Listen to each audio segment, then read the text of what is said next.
that when God would allow us to be useful, nakakalimutan natin parang tayo na yung boss. Diba? And we see that the purpose of writing because there's a great need impressing upon us the importance of the common salvation. That's why He wrote us not only during His time, but to our time, till the coming of the Lord Jesus Christ, that He exhort us to contend for the faith. Later on, He enumerated from the succeeding verses, giving us the warning about false teachers in our day, apostasy, where instead of teaching the Word of God, they're trying to twist the Word of God. Natatanong ko nga eh. Halimbawa, yung mga sabi nga, Lord's of Salvation, Lord's Secrets of God, there is some, but later on, they begin to question your salvation with their doctrine, Lordship Salvation. Some say, oh, there's no need to know yet. No, that's unbiblical. No repentance, no receiving. When we believe the Bible is the Word of God, amen? We always comfortable as long as the Word of God is there. We believe the Bible, the Word of God, just as it is to men, just as they are. As simple as that.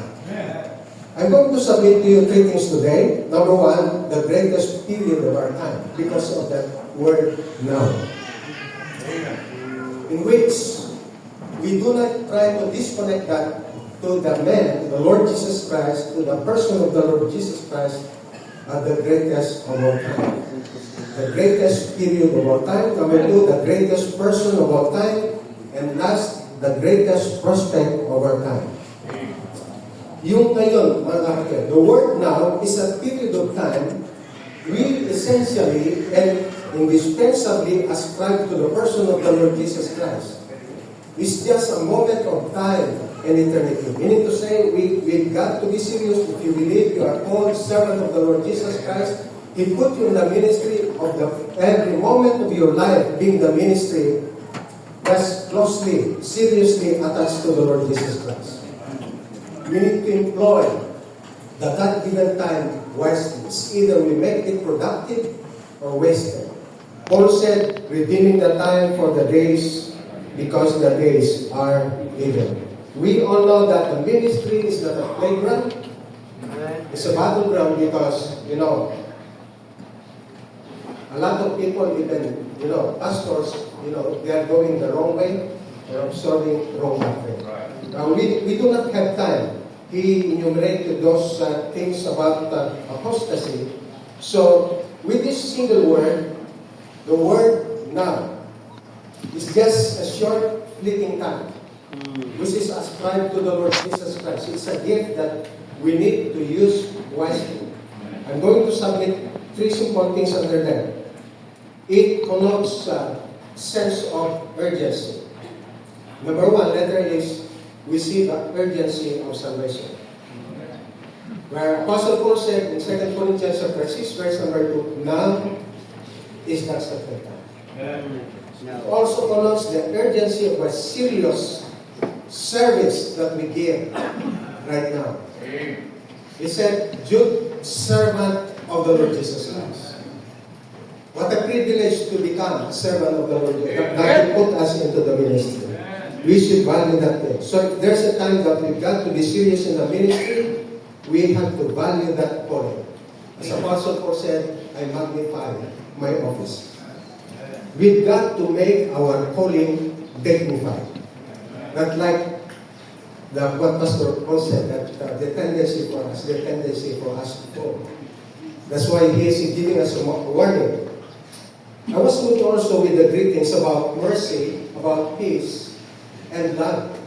To be multiplied, we need to have the peace, mercy, and love of God multiplied in us for us to be able to surmount these threatenings of apostasy happening in our midst. We are just be thankful that the Lord had called us into the ministry, and it is Him who will enable us in doing His work. So, it's not only the urgency of service, but the urgency of standing that would stand for the word contend or fight. we need to fight a good fight of faith, as Apostle Paul said. Number two is the greatest person, and that's the center of our gathering. I believe that's the very essence of being here today. Because it says, now we've got to be serious with the time. Now, okay? And we learned three things in there, that God is very particular why He put us in the midst of Him. Amen. Urgency of salvation, service, and standing or contending for the faith. Number two is the greatest person of all time, because it says, unto Him that is. And that's no other than the Lord Jesus Christ, our Savior and Lord. He is great in His position. At the outset, even at the first verse of the Bible, in the beginning, God. We already, that's the first truth. Many things are so essential and important that we need as servants of the Most High God. But let us not forget, let's begin from the first truth. As the Bible says, in the beginning, God. He is God. We are not the God. You see, so we need to put God in His rightful place. And if there's a place that God desires that we give in our calling, His first place. You know Matthew chapter 6 verse 61st. Isaiah chapter 6 verse number 1 says, the prophet said that in the year of the king of Zion died, I saw also the Lord sitting upon a throne, high and lifted up. The Apostle Paul said also, He's the only potentate King of kings and Lord of lords. 1 Timothy chapter 6, verse number 15. He's not only great in His position, He is great in His power, because He says, now unto Him that is able. Amen. He is the one who is able. Amen. Paul said, who enabled me? We are not self-sufficient. We are not self-made. Jesus said, without me, ye can do nothing.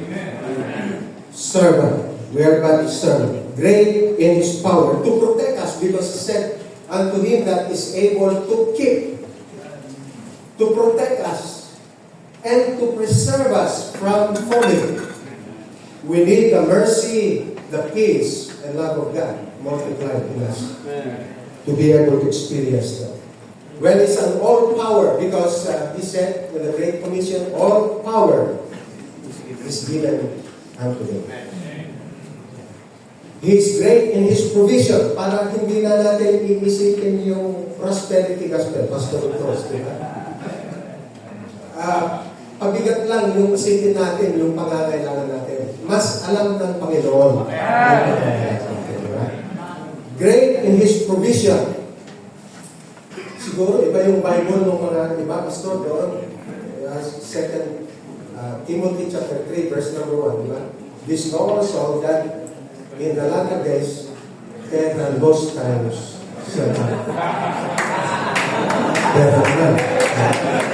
Saan tayo pwede magkapera, di ba? Iba yung Bible nila. Check natin yung Bible natin, mga perversion po yan. God is our source. David is telling us, you know that, the Lord is my shepherd. The source is not Pastor Tan. The source is not BNP. The source is not America. The source is the Lord. The Lord is my shepherd. Kaya, hindi ka makatulog sa pangangailangan, hindi ka nakatulog, ilugi ka. Akala mo, mas magaling yung pag-iisip mo, pagkukwenta mo sa pangangailangan mo, pag-susolusyon. Alam naman ang Panginoon yan. Tanda mo, yung sabi niya sa Romans chapter 8, verse 30, He that spared not, and we begin from there, about the sufficiency of God's grace that we need in the ministry. He that spared not His own Son, but delivered Him up for us all, how shall He not with Him freely give us all things? Ibinigay na yung ano, hindi mo na yung pagdudaan, yun ang pinaka-importante, yung pera pa, pagdudaan mo. Hindi na, kaya sabi ko, kanina sinabi ni Pastor, huwag na naman, ano, sayang na yung Panginoon, tulog ko ka, hindi mo makatulog dahil sa pag-iisip, sa pangangailangan. Alam naman ng Panginoon. Yes, praise God for that.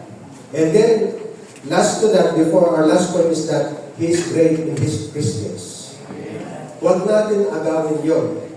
Bakit hindi ako kampante, pero sabi ko, maybe there's another way. Panginoon, ibalik namin sa iyo ang globe kalawatan. Bakit mo kasi kinuha? Siyempre kung kinuha mo, ibalik mo. Siguro mas tama sa gaya-gaya tayo, parang very spiritual. Sabi ko, parang mali kasi eh. Tama naman, mali naman kagaya. Kung kinuha mo, ibalik, nakuha mo. Siguro ang tama, Lord, ikaw ang karapat dapat. Pinapapurihan ako, pero ikaw ang karapat dapat. You're the greatest Lord. Dagan, natin kunin yung dagan para sa Panginoon. Third and last, the greatest prospect of all time. Ayun, magtsaga lang, di ba? Magtsaga lang, para balang araw, ganun kami doon sa negosyo kanilang, may fortuner. Eh, sabi ko, nagbiro ako, alam mo naman kinakaunang nagkaroon ng fortuner, yung gabi ko, si Pastor, yung father ng faith ni Pastor Lorena, Pastor Porto, fortuner. Sa si Pastor Solis, nakita ko kanina, yung awit niya, ano yun eh, team song ni Pastor, ano yung mga kabiti brethren? Team song ni Pastor Solis yun eh. Thou will find a solace there.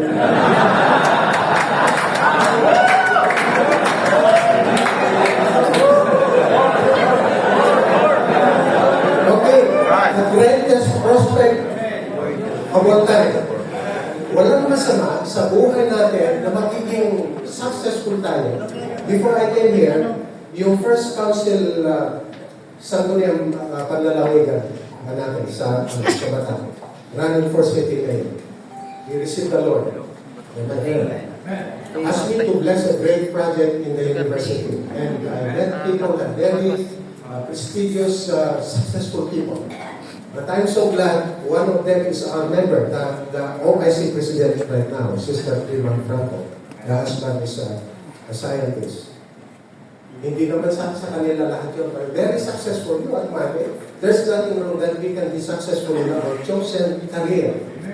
But there is no greater joy than beyond our fight. The fight is on. Pagkatapos ng ating pagtitibakan. Yun ang pinakamagandang prospect. What is our prospect? Our presentation. Pag-present natin doon, to the coming of the Lord Jesus Christ, we will be standing before God. Jude is telling us this motivation, don't be discouraged, because the best is yet to come when we stand before the Lord. We will be presented. We are only sinners saved by grace. He is able to keep us from falling. The Bible says, He will present you faultless before the presence of His glory. It's not only the presenting, that will be the most important thing of all. When our contending, our fight for the faith is over. Most especially sa amin na nakita ko I was so blessed with Pastor Pedro. Ako senior citizen. I struggle still because twice na na-operahan ako ng spine. It's always painful, but by the grace of God, I coexist with the pain. But the greatest thing here is when we will be presented. When the Lord said, well done, thou good and faithful servant. And finally, yung kagalakan natin, our treasure, with exceeding joy. Verse 24. Psalm 16 verse 11 says, Thou wilt show me the path of life. In thy presence is fullness of joy.